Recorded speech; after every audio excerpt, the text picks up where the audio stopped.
And it is about the White House on the call between Biden and Netanyahu. Remember, with the elimination of Yahya Sinbar, the Hamas chief, who was the supporter of resorting to violence with Israel, has now been neutralized. Biden congratulates Netanyahu on the elimination of Sinwar. These are the news reports that are coming in.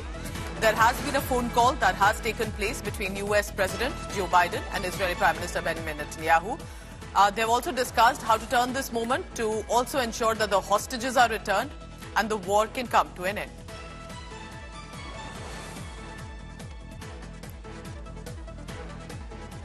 So let's get a perspective on what does this mean. Joining me now from Washington, D.C. is security analyst John Rosamondo. John, thank you very much for speaking to India today.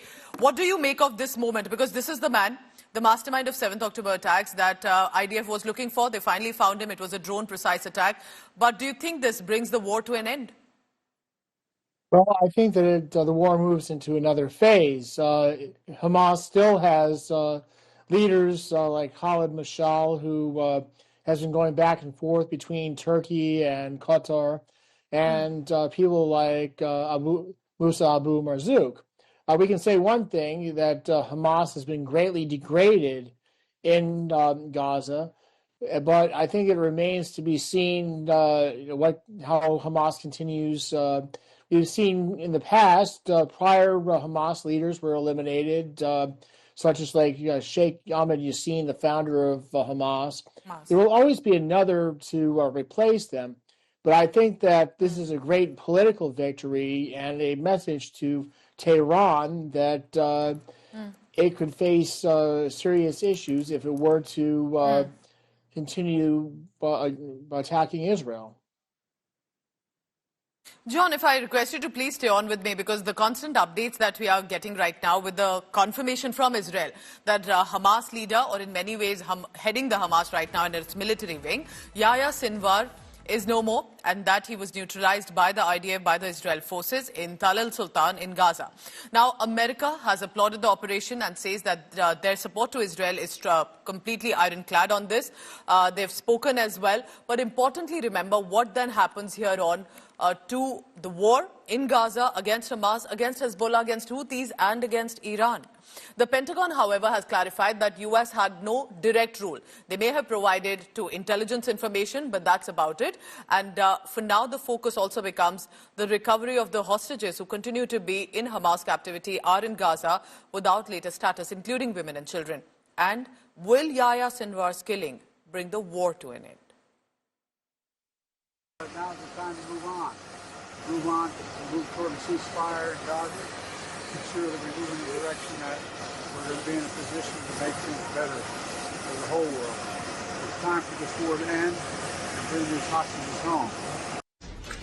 Today, Israel confirmed that Yahya Sinwar, the leader of Hamas, is dead, and justice has been served. And the United States, Israel, and the entire world are better off as a result. This moment gives us an opportunity to finally end the war in Gaza.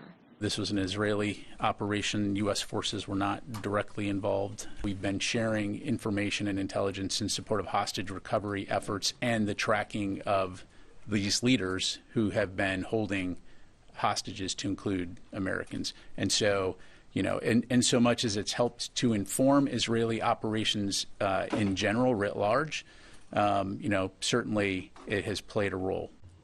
Yahya Sinwar, the leader of Hamas, who was killed in an Israeli military operation in Gaza yesterday, was a brutal, vicious terrorist responsible for the death of American citizens, Israelis, and civilians from more than 30 countries across the world. His decision, and it was very much his decision, to launch the terrorist attacks of October 7th, unleashed a year of tragedy in the Middle East. So over the days ahead, the United States will redouble our efforts to return the hostages home, to bring an end to this war, to alleviate the suffering of the Palestinian people, and to allow the people of Gaza to begin to rebuild their lives. I want to bring in our security analyst who's also been tracking counter-terror operations for years now. He's an author, John Rosamondo. John, what I find interesting here, this may be the killing of Yahya Sinbar, who was heading the military wing for Hamas, but eventually do you think the focus will go to Iran? Because Hamas, Hezbollah, Houthis are eventually considered to be the proxies of Iran.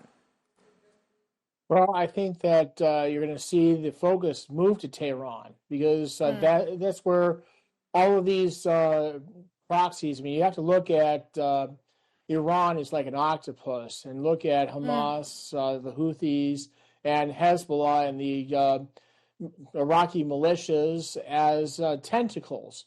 In order for Israel to bring this to an end, it's going to have to go after the head of the octopus in Tehran, and no doubt we will probably start seeing elements of the Iranian regime face similar consequences to what we've seen with Hezbollah and with Hamas. Israel is probably not going to go into a kind of a direct confrontation with Iran, but I think we're going to see more of a shadow war of the kind that we saw that brought about the end of Yahya Sinwar and the other leaders of Hamas and Hezbollah.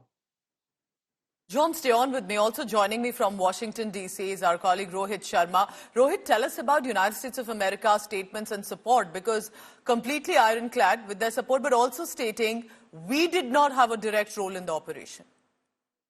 Absolutely. I think, it sort of was asked at the briefing at the Pentagon when the U.S. basically came out and said that they did not help with this strike that led to the killing. They said they have been in touch with the Israelis. They've provided intelligence to the Israelis, especially when it comes to helping them out with the hostages and tracking the hostages. So obviously the whereabouts were shared, but they did not actively participate in the killing of Sinwar. And I think that was a clear distinction that the Pentagon wanted to put on the record. John, what do you think? A quick question with you about USA's support. Very strong, specifically ahead of elections, but also making a slight distinction there of how involved they possibly are with the operations with Israel. Well, I definitely do not think that the Biden administration had any direct role in attacking and killing Sinwar, but no doubt they were following his movements and providing targeting information to the Israelis. I think that the biggest problem that we have is that the Biden administration wants to hamstring the Israelis, having talk about an arms embargo against Israel as it tries to carry out these attacks against targets. You had Vice President Harris, the Democratic nominee, saying that the Israelis shouldn't go into Rafah. We're seeing that if the Israelis had listened to what the Biden administration wants, Sinwar would be alive and so forth. Do you think that this is becoming a political issue, Rohit, if I can ask you that, who is a bigger supporter of Israel? Are the Democrats one or the Republicans? Do you think ahead of elections in USA, that is an election point too? Has been for the longest time, and both the candidates, Vice President Kamala Harris and President Trump, have said that they support Israel, and their support, they will continue to support Israel. But we've seen in the last 6 to 8 months that, at least from Israel's perspective, they see President Trump more as an enforcer of the relationship as compared to Vice President Kamala Harris, who obviously has been trying to play both sides, trying to appeal to swing state voters, especially in the state of Michigan, and appealing to Muslim Americans. Israel confirmed that during an operation in Gaza, this was a drone strike clearly, that Yahya Sinwar was killed, and IDF says in total 3 terrorists were neutralized. Now celebrations erupted specifically in Israel, but there's also a hope about over 100 hostages, women and children specifically, who continue to be in Gaza. Prime Minister Netanyahu put out a video message addressing the nation and said this was a blow to evil that has been delivered by Israel, asserting that the mission against Hamas is far from over, will ensure hostages return to Israel. Now remember, just to give you a background about who was Yahya Sinwar, he became the new head of Hamas after Ismail Haniyeh was killed by Israel. He was the mastermind as he was considered behind the October 7th massacre that we saw in Israel, in many ways that ignited the past 1 year of the regional conflict. Yahya Sinbar is dead. He was killed in Rafah by the brave soldiers of the Israel Defense Forces. While this is not the end of the war in Gaza, it's the beginning of the end. To the people of Gaza, I have a simple message. This war can end tomorrow. It can end if Hamas lays down its arms and returns our hostages. Hamas is holding 101 hostages in Gaza who are citizens of 23 countries, citizens of Israel, but citizens of many other countries. Israel is committed to doing everything in our power to bring all of them home. And Israel will guarantee the safety of all those who return our hostages. Yahya Sinbar, the leader of Hamas terrorist organization, who was responsible for the October 7th massacre, is dead. Sinwar was responsible for the most brutal attack against Israel in our history, when terrorists from Gaza invaded Israel, massacred Israelis in their homes, raped our women, burned entire families alive, and took over 250 men, women, children, and babies hostage into Gaza. 101 hostages still remain in captivity in brutal conditions. For the past year, Sinwar tried to escape justice. He failed. We said we would find him and bring him to justice, and we did it. היום בצהריים התקבלה פנייה מצה"ל לעזור בזיהוי רב המרצחים יחיא סינואר. רופאי השיניים המתנדבים של משטרת ישראל בעצם מקבלים מהשטח תמונות של השיניים שלו ומשווים לנתונים קודמים שיש לנו ומוודאים כך זיהוי חד דרכי של יחיא סינואר. So remember, primarily, Hamas's leadership in the past 3 months appears to have been decimated, at least when it comes to the top brass that was calling the shots. Now, this is what the Israel's defense forces have managed, but the focus becomes now on Yahya Sinbar, the kind of man he was. And after Ismail Haniyeh, if he's been now neutralized, as is confirmed, what happens to Hamas here on? Importantly, what happens to the hostages that Hamas has kept in captivity?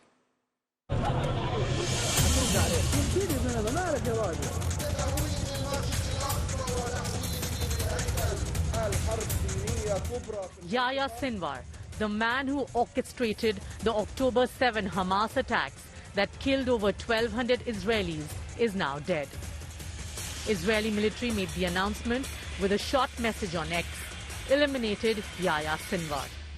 According to Israeli military, the IDF carried out an operation in Gaza where they eliminated 3 terrorists, including Yahya Sinbar. Sinwar was appointed as the political chief of Hamas after Israel eliminated Ismail Haniyeh in the Iranian capital on October 31st. Just a day later, on August 1, the IDF made an announcement that Hamas's top military commander, Mohammad Deif, was also killed in an Israeli air raid in southern Gaza on July 13. After eliminating the top 2 leaders of Hamas, Israel shifted its focus on demolishing Hezbollah next. On September 27, Hezbollah chief Hassan Nasrallah was killed after Israel launched an airstrike on Hezbollah headquarters in Beirut.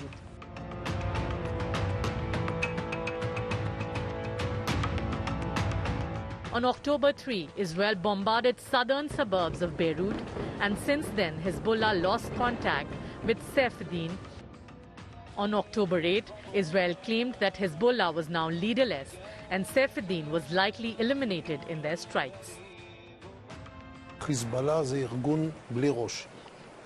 נסראללה חוסל, גם מחליפו כנראה חוסל, גם כל הצמרת, עקיל, מוחסן, קרקי וגם כל מה שמתחת.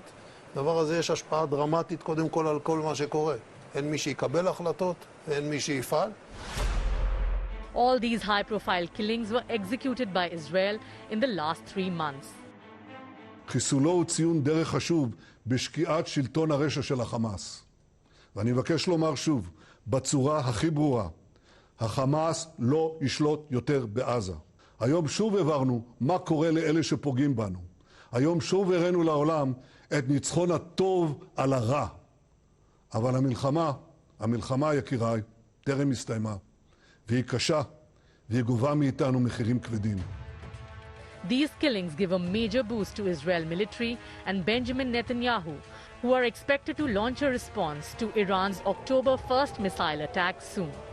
Bureau Report, India Today.